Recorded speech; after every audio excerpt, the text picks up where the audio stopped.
Good morning વિદ્યાર્થી મિત્રો।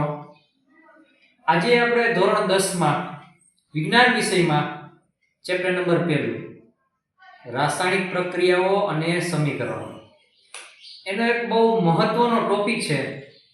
એ આજે આપણે ખૂબ જ ડીપ પૂર્વક અભ્યાસ કરશો અને એવી રીતે અભ્યાસ કરવાનો છે કે જે આપણને અહીંયા ને અહીંયા યાદ રહી જાય। બરાબર, બીજી વખત આપણે બુકમાં જોવું જ ન પડે ને એવી રીતે અહીંયા તમારે અભ્યાસ કરવાનો છે બહુ મસ્ત રીતે। રેડી? અને ઈ ટોપિક નું નામ છે સંયોગીકરણની પ્રક્રિયા। શું નામ છે?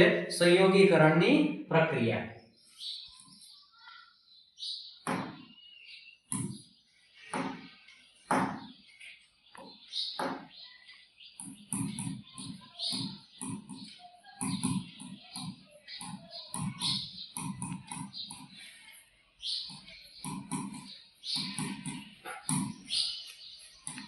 ચાલો વિદ્યાર્થી મિત્રો, સંયોગીકરણની પ્રક્રિયા એટલે શું પહેલા તો આપણે ઈ સમજીએ। પહેલા આમ જુઓ, તમે આમ નામ સાંભળો, શું છે સંયોગીકરણ? સંયોગ એટલે શું? તો કે સંયોગ એટલે આપણે એવું નથી લાગતું કે આવો ક્યાંક શબ્દ સાંભળેલા છે? હા, તો સંયોગ એટલે શું? તો કે ભેગું થવું। શું થવું? ભેગું થવું। હા, તો બે પ્રક્રિયકો ભેગા થાય છે એટલે કંઈક બને છે, નવી વસ્તુ બને છે।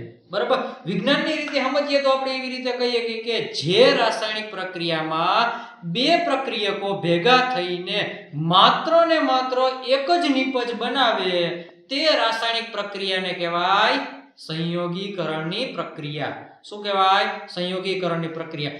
એક વખત વ્યાખ્યા વ્યવસ્થિત રીતે લખીએ એટલે આપણને ખૂબ જ મજા આવે અને ભણવામાં બહુ જ મજા આવશે। જે રાસાયણિક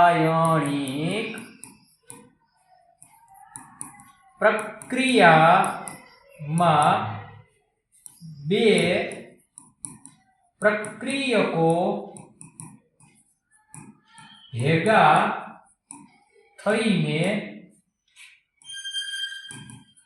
એક જ નિપજ બનાવે। એક જ નિપજ બનાવે તે રાસાયણિક પ્રક્રિયાને સંયોગીકરણની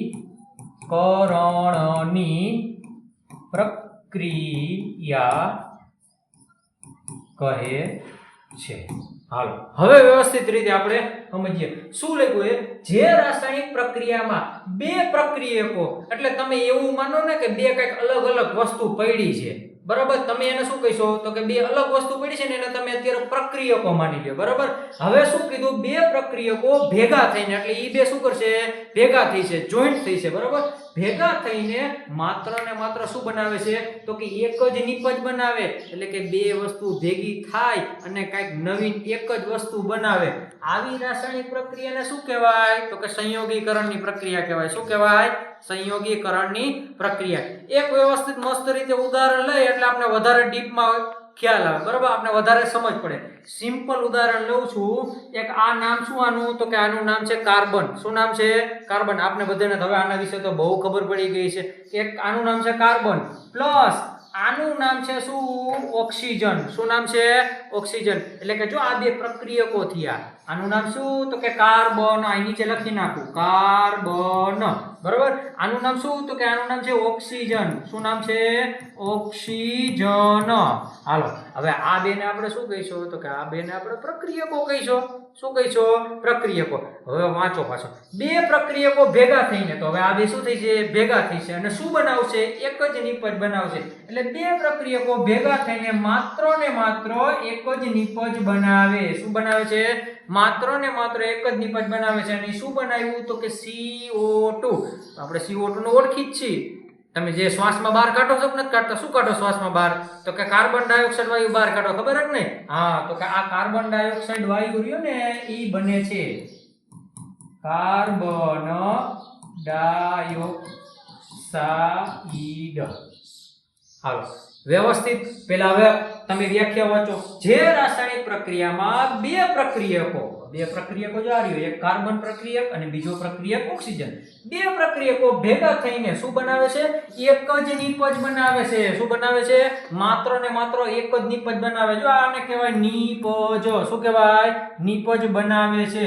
તે રાસાયણિક પ્રક્રિયાને કહેવાય સંયોગીકરણની પ્રક્રિયા. ચલો યાદ રહ્યું કે નહીં? હા, એક જો ઉદાહરણ, કાર્બન પ્લસ ઓક્સિજન અને શું નિપજ બનાવે છે? Carbon dioxide. આલો એક બીજું ઉદાહરણ લે એટલે આપણે વધારે ખબર પડે. બરાબર, બીજું ઉદાહરણ લઈશું આપણે CaO. CaO એટલે શું? તો કે CaO એટલે કેલ્શિયમ ઓક્સાઇડ. શું નામ છે આનું? Calcium oxide. શું નામ છે? ઓક્સાઇડ.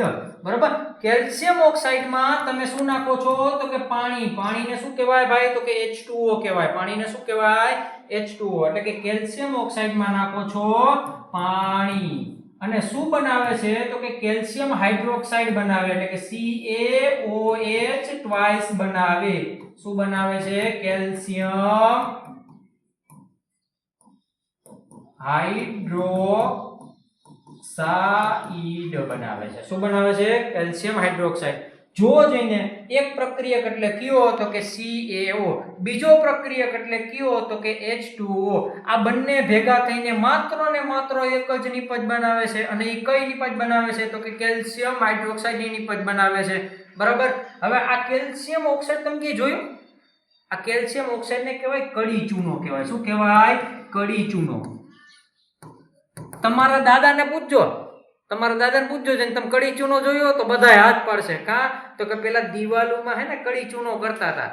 તો પેલા શું કરે ખબર? કડી ચૂનો બહારથી લઈ આવે અને એક માટલામાં ભેગો કરે ને માટલામાં ભેગો કરીને પેલા કડી ચૂનો નાખે ને પછી એમાં પાણી નાખે. શું નાખે? પાણી નાખે. પાણી નાખે ને પછી હરખી રીતે હલાવે. હલાવે ને એમાંથી વરાળ ઉત્પન્ન થાય. શું ઉત્પન્ન થાય? વરાળ. એટલે કે એમાં ગરમી ઉત્પન્ન થાય અને ગરમીને રાસાયણિક વિજ્ઞાનની ભાષામાં કહેવાય ઉષ્મા. શું કહેવાય? ઉષ્મા. એટલે કે ગરમી ઉત્પન્ન થાય છે અને બનાવતું તો શું? Calcium hydroxide. અને આને કહેવાય ફોડેલો ચૂનો. ફોડેલો ચૂનો. શું કામ આને ફોડેલો ચૂનો કીધું? એટલે ભાઈ કડી ચૂનો તો એમાં તમે પાણી નાખ્યું. તમે પાણી નાખ્યું એટલે શું કરી નાખ્યું? ફોડી નાખ્યું. આને કહેવાય ફોડેલો ચૂનો. હવે જો વ્યાખ્યા અને બે ઉદાહરણ પરથી આપણે હરખી રીતે સમજીએ. જે રાસાયણિક પ્રક્રિયામાં બે પ્રક્રિયકો, હાલો તમે મને કહો જેનામાં પ્રક્રિયકો ક્યાં ક્યાં છે? હા, આમાં પ્રક્રિયકો બે. ક્યાં ક્યાં? એક કાર્બન પ્રક્રિયક છે અને બીજું ઓક્સિજન પ્રક્રિયક છે. બે પ્રક્રિયકો ભેગા થઈને શું બનાવે છે? એક જ નિપજ બનાવે છે. તો આ નિપજ બેની ભાઈ. બરાબર, કાર્બન ડાયોક્સાઇડ નિપજ બની ગઈ કે ન બની ગઈ? હા, તો કે કાર્બન ડાયોક્સાઇડ નિપજ બની ગઈ. તો આવી રાસાયણિક પ્રક્રિયાને કહેવાય સંયોગીકરણની પ્રક્રિયા. હાવ સિમ્પલ જ છે. સંયોગ એટલે આપણે નથી કહેતા કે સંયોગ રીતે બધા ભેગા થઈ ગયા, અચાનક ભેગા થઈ ગયા. આપણે કેવું સંયોગ? આપણે ઓલું ઇંગ્લિશ નામ શું કહેવાય એનું? કોઇન્સિડન્સ. હા, લે કોઇન્સિડન્સ એટલે શું? તો કે સંયોગ રીતે ભેગા થઈ ગયા અચાનક આપણે. બરાબર, હા, તો સંયોગીકરણની પ્રક્રિયા કહે છે. બીજું ઉદાહરણ જુઓ છો. આમાં પ્રક્રિયક કોને કહેવાય? તો કે CaO ને પેલો પ્રક્રિયક કહેવાય, H2O ને બીજો પ્રક્રિયક કહેવાય. આ બંને પ્રક્રિયકો ભેગા થઈને એક નિપજ બનાવે છે. જેને શું કહેવાય? નિપજ બનાવે. એને કેલ્શિયમ હાઇડ્રોક્સાઇડ કહેવાય છે. બરાબર, હા. અને એક વસ્તુ તમને કહેવાનું ભૂલી ગયો કે આની હારોહારે હે ને ઉષ્મા ઉત્પન્ન થતી હોય. ઉષ્મા એટલે કે ગરમી ઉત્પન્ન થતી હોય. એટલે અહીંયા પ્લસ આપણે કરીને ઉષ્મા કરી નાખશો. શું કરી નાખશો? ઉષ્મા. બરાબર, રેડી. ચાલો વિદ્યાર્થી મિત્રો, આટલું સમજાઈ ગયું કમ્પ્લીટ. આ આપણો એક 3 માર્કનો ક્વેશ્ચન બની જાય છે જે બોર્ડમાં વારંવાર પૂછાતો હોય છે. બરાબર, કયો હે? સંયોગીકરણની પ્રક્રિયા એટલે શું? ઉદાહરણ આપી સમજાવો.